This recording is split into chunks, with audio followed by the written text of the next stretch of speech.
立法院进前三读通过经济社会论性特别条例，要普发现金1万块。行政院长杜永泰今日确定无被复议，不过伊也指出，讲行政院认为有宪法和法律上的欠点，未来会提出释宪。立法院所修正通过的这个特别条例，行政院仍然坚持认为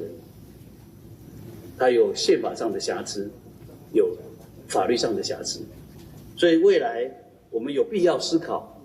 要依照宪法的体制来寻求宪政的机制，适当的时间要提出释宪。